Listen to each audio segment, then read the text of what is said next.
अस्सलाम वालेकुम। ये तो चलें, जिन जिन लोगों ने ज्वाइन करना था वो ज्वाइन कर चुके हैं। तो अभी ये कि मीटिंग हम स्टार्ट करते हैं। मेरा नाम फरहान है और मैं एज आ आईटी मैनेजर यहाँ पे काम कर रहा हूँ एचएमए मेडिकल एकेडमी में। तो जैसा कि आप लोगों को आज का पता है कि हमारी मीटिंग का जो एजेंडा है वो है कि how to pass NRE exam. तो आज हम बात करेंगे कि एनआरई एग्ज़ाम के हवाले से कि हमने पास हमने कैसे करना है।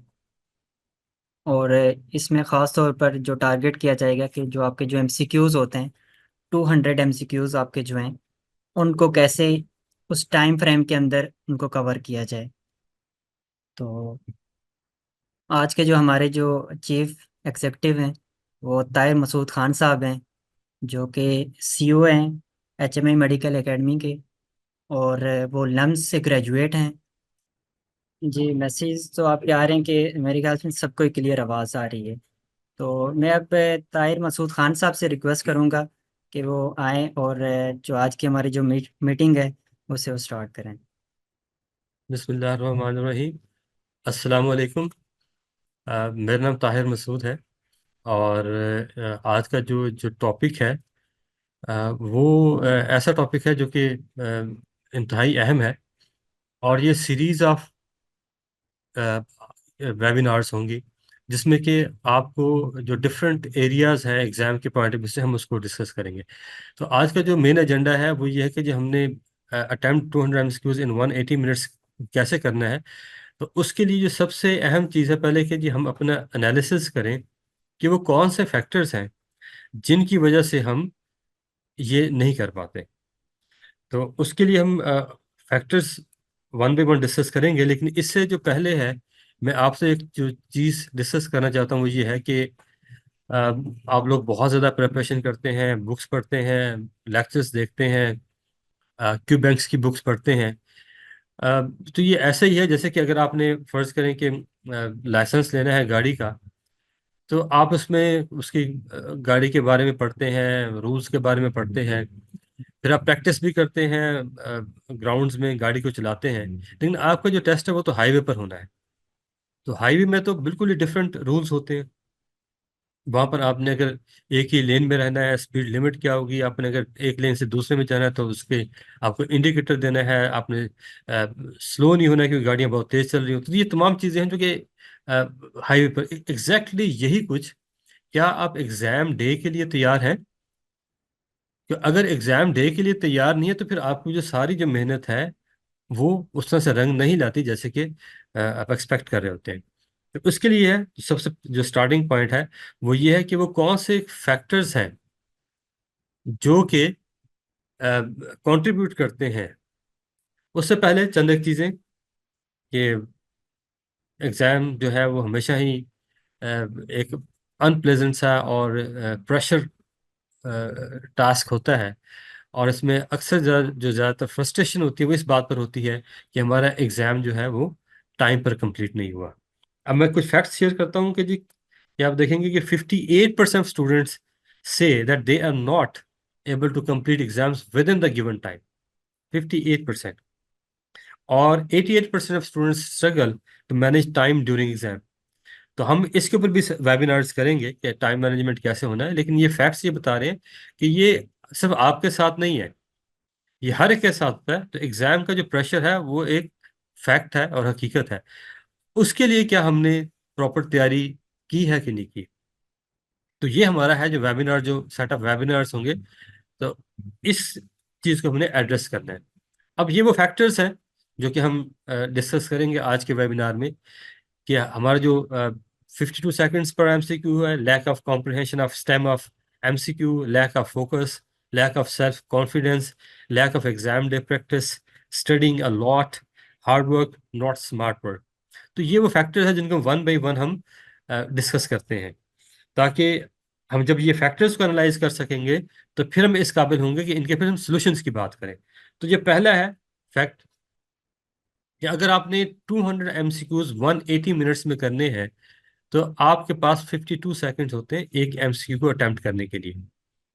तो प्रैक्टिकली 52 सेकेंड्स में ही नहीं होते, क्योंकि आपने क्वेश्चन पेपर को रीड करना है, आपने एमसीक्यूज को रीड करना है, और जिसको आप अभी अटेम्प्ट नहीं कर रहे, तो वो भी टाइम आपका ज़ाहिर है कि कंज्यूम हो रहा है। सिमिलरली कोई ना कोई आपको डिस्ट्रैक्शन हो रही है, कोई आपको आवाज़ दे देता है, कोई आपने पानी पीना होता है, कोई चीज़ें होती हैं। फिर आखिर में आपने टाइम छोड़ना होता है कि आपने आंसर शीट को रिवाइज करना है। तो अगर आप प्रैक्टिकली देखें तो you are left with less than 50 seconds against one MCQ. तो क्या वो 50 सेकेंड्स एक एमसीक्यू के लिए हमारी तैयारी है? ये है सबसे बड़ा क्वेश्चन, जिसके लिए जाहिर है कि ये फैक्टर को अगर हम नहीं कंसिडर करेंगे तो हम जितना मर्जी पढ़ लेंगे, तो बात वही है कि हम क्या हाईवे के पे जो गाड़ी चलाने के काबिल हैं कि नहीं है। तो एग्जाम डे के लिए हम तैयार हैं कि नहीं है। दूसरा जो जो कंसर्न है, जो फैक्टर्स है कि नॉट अटेम्प्टिंग 180 200 एमसीक्यूज, वो ये है कि जो एमसीक्यू है उसका जो स्टेम है, ये मैंने आपको सामने एक एग्जांपल दी हुई है कि एक स्टेम जो है वो तकरीबन 5.5 लाइंस का ये एक स्टेम है, एंड 5 ऑप्शंस है। अगर आप इसको पढ़ेंगे और फिर इसको कॉम्प्रीहेंड करेंगे, इसको ऑब्जॉर्व करेंगे, समझेंगे, तो इट टेक्स मोर टाइम। तो जब तक आप इसकी भी प्रैक्टिस नहीं करेंगे तो आप बहुत सारा टाइम इन क्वेश्चंस को पढ़ने में आपका लग जाएगा। तो ये दूसरा है कि जी कॉम्प्रिहेंशन जो है वो स्टेम की वो हमें करना जरूरी होती है, जिसकी वजह से हम फिर अगर कॉम्प्रिहेंड कर पाएंगे तो सही ऑप्शन को भी चूज कर पाएंगे। अगर हम बार बार पढ़ेंगे स्टेम को तो हमारा टाइम जो है बहुत ज़्यादा कंज्यूम हो जाएगा। तीसरा फैक्टर जो है वो है कि लैक ऑफ फोकस। अब लैक ऑफ फोकस में ये तमाम वो फैक्टर्स हैं जो कि हम देखते हैं कि फोकस क्यों हम लूज कर जाते हैं। स्ट्रेस होता है, एंग्जाइटी होती है कि जब हम एग्जाम दे रहे हैं पता नहीं हमारे साथ क्या होगा। फिर आपकी डिस्ट्रैक्शंस होती हैं कि आपको कोई ना कोई आवाज़ दे देता है, आप सिटिंग अरेंजमेंट आपकी अपनी पसंद की नहीं है, या चेयर कंफर्टेबल नहीं है। सिमिलरली अगर आप देखें तो बाज़ का तो आपको ये फील होता है कि मेरी प्रिपरेशन उस तरह से नहीं है जैसे कि होनी चाहिए थी। तो आपको जो लैक ऑफ प्रिपरेशन है वो आपको ज़रा फोकस को कम करता है। फिर फटीक है कि आपने सफ़र किया, कहीं दूर से आए, प्रॉपर रेस्ट नहीं किया, और आपका जो जो जो बॉडी है वो कंप्लीटली ज़ाहिर है क्या रेस्ट ना होने की वजह से आप कंफर्टेबल नहीं होते, और आपका जो फोकस है बाज़ का आप लूज कर जाते हैं। फिर पर्सनल इश्यूज हैं, कोई ना कोई आपके जहन में कोई ऐसी चीज़ घूम रही होती है जो कि आपको परेशान करती है। वो जब एग्जाम एनवायरनमेंट में आप चीज़ करते हैं तो जाहिर है कि वो भी आपको डिस्ट्रैक्ट करती है। फिर जो है टेस्ट एंग्जाइटी है, और टाइम मैनेजमेंट इश्यूज हैं, एनवायरनमेंट फैक्टर्स हैं, और ये जो लैक ऑफ सेल्फ कॉन्फिडेंस है कि हम स्टडी तो कर रहे हैं लेकिन हम श्योर नहीं कि हमने क्या, हमारी डायरेक्शन ठीक है काम करने की या नहीं है। तो फिर अपने ऊपर यकीन नहीं होता, तो एग्जाम डे की प्रैक्टिस हमारी नहीं होती। द मोस्ट क्रूशियल फैक्टर जो है ना वही 52 सेकेंड्स का है, कॉम्प्रिहेंशन ऑफ एमसीक्यू है, लैक ऑफ स्ट्रेटजी है। तो इन चीज़ों को हम नेक्स्ट जो सेमिनार्स होंगे उसमें हम कवर करेंगे कि फिर ये एक बहुत है कि हम बहुत ज़्यादा पढ़ते हैं, बहुत सी किताबों से पढ़ते हैं, बहुत से नोट्स पढ़ते हैं, बहुत से लेक्चर्स देखते हैं, लेकिन हम एग्जाम ओरिएंटेड जो चीज़ें हैं उस पर फोकस नहीं हो पाते। हमें जो दोस्त बताता है हम उसको स्टडी करते हो, तो हमें फोकस्ड होकर उसको स्टडी करना होता है। और फिर यह है कि जो हार्ड वर्क है but not start smart work, कि हम बहुत ज़्यादा चीज़ें करते हैं, बहुत काम करते हैं, लेकिन एग्जाम के दिन के पॉइंट ऑफ व्यू से हमें बहुत ज़्यादा चीज़ों को कवर नहीं करता, बल्कि हमें यह समझना होता है कि एग्जाम में कौन सी चीज़ें आनी है और उनके लिहाज से हमने उन चीज़ों को कवर करना। तो ये स्मार्ट वर्क है। स्मार्ट वर्क में जाहिर है कि आपने ऐसी चीज़ें करनी होती है, जैसे कि मैं अगर बताऊँ कि इट इज़ अ 3 स्टेप्स जो प्रेपरेशन है। एक तो ये है कि आपको सिर्फ वो लेक्चर्स अटेंड करने हैं जो कि एग्जाम ओरिएंटेड होते हैं। नंबर 2, जो दूसरा अहम पॉइंट है वो ये है कि आपने जो क्यू बैंक है, जो कि एग्जाम ओरिएंटेड क्यू बैंक है, उसकी प्रैक्टिस करनी होती है ताकि आप एग्जाम के दिन के लिए अपने आप को तैयार कर सकें। और तीसरा स्टेप होता है आपका मॉक टेस्ट का, कि आपने मॉक टेस्ट देने होते हैं ताकि आप टाइम बाउंड जो है वो आप उसमें आ सकें। तो ये 3 स्टेप्स मैं दोबारा रिपीट करता हूँ। आपको एग्जाम ओरिएंटेड लेक्चर्स लेने हैं सिर्फ। नंबर 2, आपने क्यू बैंक प्रैक्टिस करना है। नंबर 3, आपने मॉक टेस्ट देने हैं। ये तीन चीजें अगर करेंगे तो ये स्मार्ट वर्क में आ जाता है, हार्ड वर्क में नहीं जाता, क्योंकि हर चीज एग्जाम में नहीं आती। अगर आपको 30% एमसीक्यूज आने हैं बेसिक्स में से, 70% क्लिनिकल में से आने हैं, तो ये हमें पता होना जरूरी है कि जी ये इसमें मेन एरियाज कौन से हैं। तो हम उसी लिहाज से ही चीज़ों को डिज़ाइन करते हैं, चाहे वो लेक्चर्स हैं, चाहे वो क्यू बैंक है, चाहे वो मॉक टेस्ट है। तो अब ये तीन स्टेप्स हैं जिनको सामने रखते हुए आपने चीज़ें करनी है। तो ये एक ब्रीफ एनालिसिस था। जो हमने जो नेक्स्ट जो वेबिनार हम करेंगे, वो जो वेबिनार है वो हमारा होगा time management on exam day. अब ये इंतहाई अहम एरिया है कि क्या हम, वो कौन से ऐसी चीज़ें हैं कि हम टाइम मैनेजमेंट कर सकें और एग्ज़ाम डे में हम ज़्यादा से ज़्यादा सही एमसीक्यू अटैम्प्ट कर सकें। क्योंकि हमारी जो रिसर्च ये बताती है कि ज़्यादातर जो स्टूडेंट्स हैं वो 140 से लेकर 150 एमसीक्यूज सिर्फ अटैम्प्ट कर पाते हैं, और बाकी जो 50 और 60 एमसीक्यूज हैं वो टाइम प्रेशर की वजह से, टाइम कम होने की वजह से उसको वो जस्ट फिल कर रहे होते हैं, लेकिन उस पर वो जो थॉट प्रोसेस होता है वो नहीं कर पाते। तो अब ये जो 140 और 150 एमसीक्यूज को हम 200 एमसीक्यूज तक कैसे लेके जाए, तो ये सारा का सारा जो खेल है ये टाइम मैनेजमेंट का है ऑन एग्जाम डे। अब वो जो टाइम मैनेजमेंट है जो एग्जाम डे को आपने करनी है, वो इंतहाई एक अहम एरिया है जिसमें हम नेक्स्ट वीक इस पे चीज़ें करेंगे कि हम टाइम जो मैनेजमेंट है वो कैसे करें एग्जाम डे को, ताकि हम जो एमसीक्यूज हैं जो कि हम 140 से 150 एमसीक्यूज अटेम्प्ट कर पाते हैं। और ये रिसर्च किस पे बेस है कि हमने मुख्तलिफ जो डॉक्टर साहबान से इंटरव्यू किया जिन्होंने एग्जाम दिए थे, तो वहां पर हमें ये एवरेज निकल रहा है कि 140 से 150 एमसीक्यूज वो अटेम्प्ट कर पाते हैं, जो कि फोकस होकर कर पाते हैं। बाकी जो है, आप देखें अगर 70% पासिंग मार्क्स हैं और you are attempting only 150 MCQs, तो चांसेस 70% के कम है।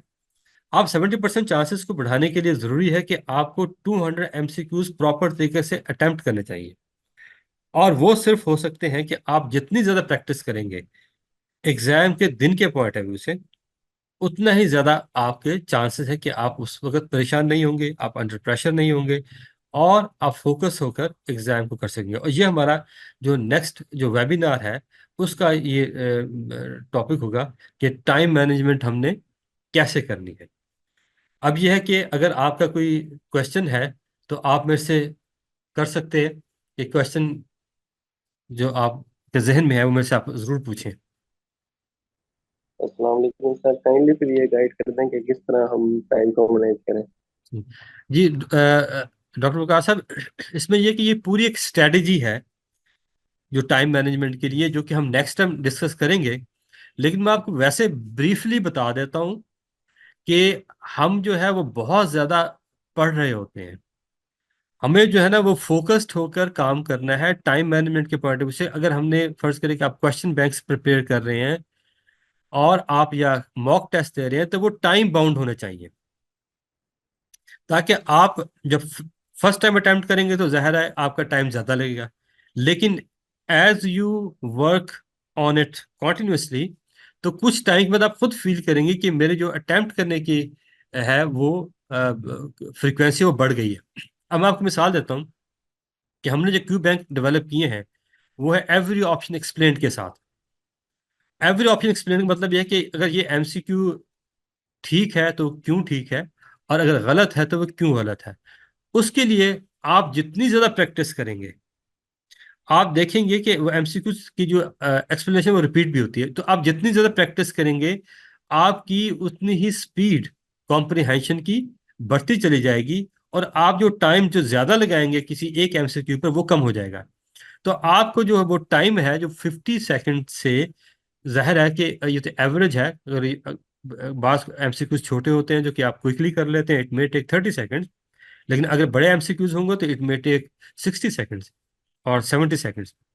तो उसकी जो डिफरेंट स्ट्रेटजीज हैं वो कैसे होनी है, वो एक पूरी डिबेट है जिसपे मैं नेक्स्ट वेबिनार में आपको A to Z बताऊंगा कि वो क्या क्या तरीके हैं जिसके जरिए आप टाइम मैनेज कर सकते हैं। क्यों जी डॉक्टर साहब, आपको और कोई क्वेश्चन आपका? जी डॉक्टर वकार साहब। Okay, thank you sir. तो आप जो नेक्स्ट में आपको हम भेजेंगे, तो उसमें आप देख लेंगे कि जी कैसे हम वो स्टडीज करते हैं, और ये इंतहाई अहम है, आपकी तमाम मेहनत जो है वो उस एक दिन के लिए। जी डॉक्टर तौकीर साहब, क्वेश्चन आपका कोई?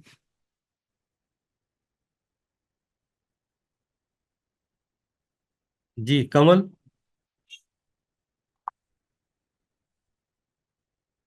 जी डॉक्टर कमल या डॉक्टर किरण, डॉक्टर वकार? जी अब इसमें जो ये जो टॉपिक्स हैं क्यों अहम है? वो इसलिए अहम है कि हम मेडिकल के पॉइंट ऑफ व्यू से तो बहुत ज़्यादा काम करते हैं, लेकिन मैनेजमेंट के पॉइंट ऑफ व्यू से हम बहुत कम काम करते हैं। तो उसके लिए जाहिर है कि हमें एग्जाम डे को कैसे मैनेज करना है, ये हमारा एक बहुत बड़ा एरिया है जिसपे हम काम करना चाहते हैं। ठीक है, और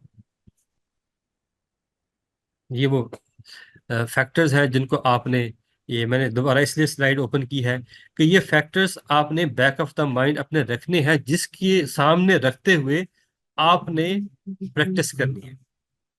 और वो जो प्रैक्टिस है, वो आपने जैसे लेक्चर्स देखते हैं, आपने कॉन्सेप्ट डेवलप कर लिया, लेकिन उस कॉन्सेप्ट को आपने क्वेश्चन पढ़कर उसके जितना ज्यादा आप प्रैक्टिस करेंगे, आपकी जो स्पीड है of attempting MCQs will improve. और दूसरा यह है कि आपकी जो फ्रीक्वेंसी ऑफ एक्यूरेसी है, फ्रीक्वेंसी ऑफ सक्सेस रेट है, वो भी बढ़ जाएगा।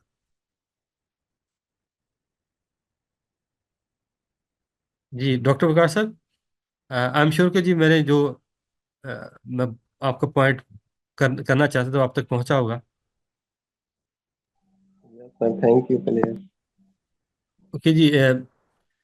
जी डॉक्टर अली, आप क्या समझते हैं कि जी जो जो मैंने कंसर्न्स एड्रेस किए हैं, हाईलाइट किए हैं, क्या ये वैलिड है?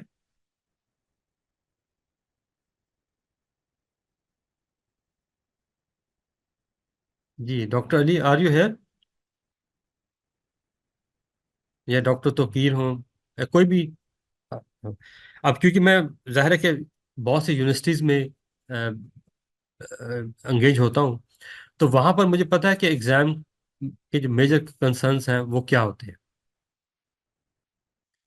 तो जो नेक्स्ट हमारा जो सेशन होगा वो टाइम मैनेजमेंट पर होगा, जो कि इंशाल्लाह मोस्ट प्रॉब्ली हम इन्हीं ट्यूसडे को ही किया करेंगे। तो ओके इंशाल्लाह, then see you in next webinar इंशाल्लाह।